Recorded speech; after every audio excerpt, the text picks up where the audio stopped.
સમ્રાટ પૃથ્વીરાજના પ્રમોશન માટે અભિનેતા અક્ષય કુમાર અને અભિનેત્રી માનુષી છિલ્લર સોમનાથ પધાર્યા। अक्षय कुमार ने पृथ्वीराज की ध्वजा सबसे पहले वाराणसी ले गए।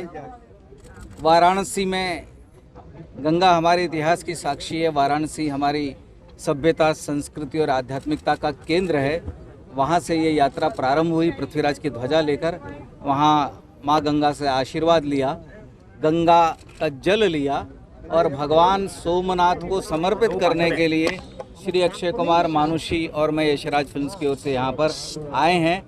आज हमने भगवान सोमनाथ के चरणों में पृथ्वीराज की ध्वजा रखी और इसी के साथ भगवान सोमनाथ के मंदिर पर नया ध्वजारोहण किया। इसी के साथ टीम पृथ्वीराज के दल ने भगवान को स्वर्ण कलश भेंट किया और इसके अतिरिक्त तमाम जो सामग्रियां जो पूजा में इस्तेमाल हुई, भगवान को प्रिय दूध, चरणामृत, सारी वस्तुएं श्री अक्षय कुमार के द्वारा दी गई थी दान के तौर पर। उनके भक्ति का ये समर्पण था। तो मेरी बात समाप्त हुई। अब आप जो प्रश्न चाहें वो श्री अक्षय कुमार से कर सकते हैं। अक्षय कुमार जी भगवान सोमनाथ दादा के चरणों में आए, क्या बताएंगे? हम कौन होते हैं बताने के लिए? जो भी होंगे वही बताएंगे। हम तो सिर्फ चरण पे आए हैं और मैं पहली बार यहाँ आया हूँ।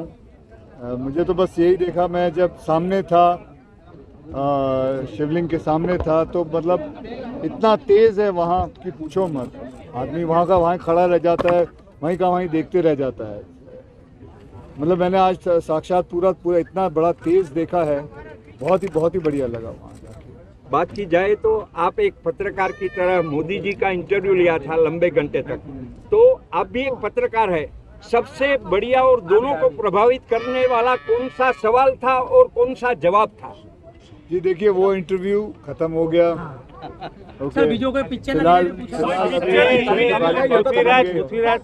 आपने सब इंटरव्यू देख लिया, आप ही बता दीजिए उसमें क्या अच्छा था। सोमनाथ दादा के बाद आपने क्या प्रार्थना की? पृथ्वीराज सम्राट हिट हो इसके लिए? नहीं, हमने ये प्रार्थना की कि सब खुश रहे और मुझे हमेशा सेवा का मौका मिलता रहे, बस ये प्रार्थना है। फिल्में बनती रहेंगी। हम राष्ट्र के गौरव के लिए, हिट और पृथ्वीराज के गौरव के लिए आएंगे, क्योंकि अक्षय जी ने 150 फिल्में की हैं और यशराज ने भी 60 से ऊपर फिल्में बनाई हैं।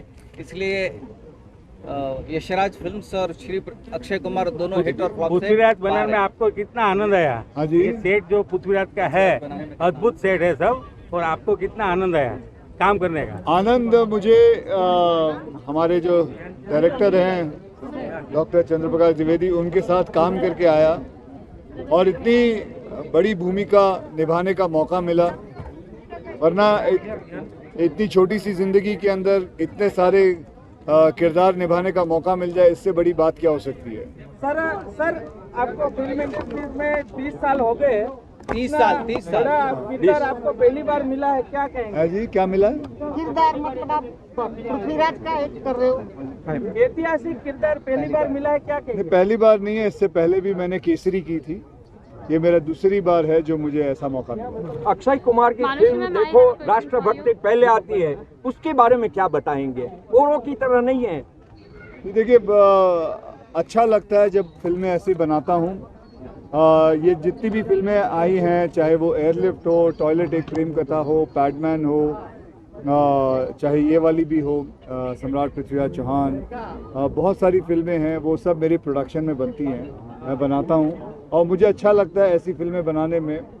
भले इसका बिजनेस इतना बड़ा नहीं होता, चाहूँ तो कमर्शियल सिनेमा करके और बहुत पैसे कमा सकता हूँ, लेकिन इसमें दिल को संतुष्टि मिलती है, आत्मा को संतुष्टि मिलती है, तो इसलिए करते हैं। फर्स्ट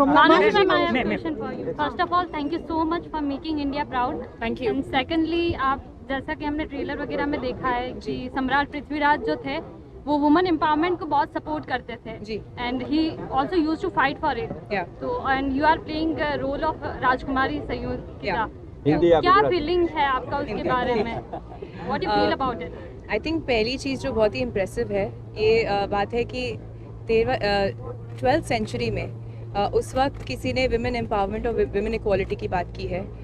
उन्होंने एक राजा होने के नाते एक एग्जाम्पल सेट किया सबके सामने, सोसाइटी के सामने, और ये समझा कि उनकी जो पत्नी है, उनकी अर्धांगिनी, उनके अधिकार इक्वल है, उनकी रिस्पॉन्सिबिलिटी इक्वल है और उनका स्थान इक्वल है। और ये एक बहुत ही बड़ा एग्जाम्पल था और उन्होंने अपनी प्रजा में जितनी भी औरतें हैं उनको भी अपनी जितनी भी शिकायतें हैं वो दरबार तक लाने का अधिकार दिया। तो आई थिंक एक राजा होने के नाते एक बहुत बड़ा एग्जाम्पल है आज भी, मैसेज जाता है एंड बहुत बड़ा मैसेज है। तो आई थिंक इसी तरह से आज भी we talk about women empowerment, पर 12th सेंचुरी में उन्होंने इतनी बड़ी बात कही, तो दैट इज कमेंडेबल एंड वो हमने मूवी में भी दिखाया है। मैं दो बातें कह देना चाहूँगा। एक भगवान सोमनाथ ट्रस्ट की ओर से कि आज के दिन से भगवान सोमनाथ ट्रस्ट ने एक नई परंपरा का प्रारंभ किया है। 5,001 रुपया देकर कोई भी सामान्य व्यक्ति गर्भगृह के सामने बैठकर भगवान सोमनाथ की पूजा कर सकता है।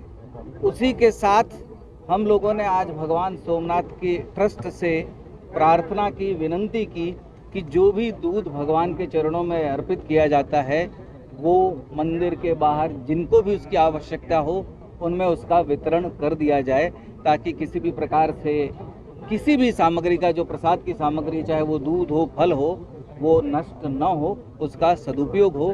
ट्रस्ट ने अक्षय कुमार की इस भावना का सम्मान किया, इसलिए हम उनको धन्यवाद देते हैं।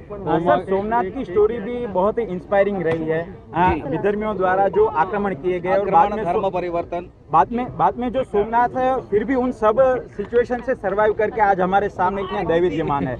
सोमनाथ में हमीर जी गोहिल है, इनकी भी एक इंस्पायरिंग स्टोरी है। समाधि। हाँ, तो आप उनके ऊपर कोई मूवी बनाने या कोई सीरीज बनाने का प्लान रखते हैं सर? ऐसी बहुत सारी चीजें हैं जो आप जैसे देख रहे हैं कि हम लोग के आने का कारण भी यही था कि 2014 के बाद भारत में एक पुनरुत्थान का युग शुरू हुआ है और उसी पुनरुत्थान के युग के पुनरुत्थान के समय हम सब ने ये तय किया कि क्यों नहीं हम अपने राष्ट्रीय नायकों का गौरव मनाते और क्यों नहीं देश को बताते। उस क्रम में हम लोग वाराणसी से होते हुए सोमनाथ आए ताकि लोगों को इतिहास पता चले। सोमनाथ आए हैं तो लोगों को पता चलेगा कि कितनी बार विदेशी हमलावरों ने सोमनाथ के मंदिर को ध्वस्त करने की कोशिश की, लेकिन कहानी ये बड़ी नहीं है। कहानी ये बड़ी है कि उसके बाद भी भारत ने जितनी बार तोड़ा गया भगवान सोमनाथ का मंदिर, उतनी बार इस मंदिर को फिर से खड़ा किया और 1947 में कन्हैयालाल, माणिकलाल मुंशी, सरदार पटेल, मेनन साहब, इन सब के प्रयत्नों से मंदिर फिर से बना। ये भारत का संकल्प है कि हम किसी भी चुनौती से लड़ने के लिए, किसी भी आतंक से लड़ने के लिए तैयार। अक्षय जी, आपकी ओर से हमको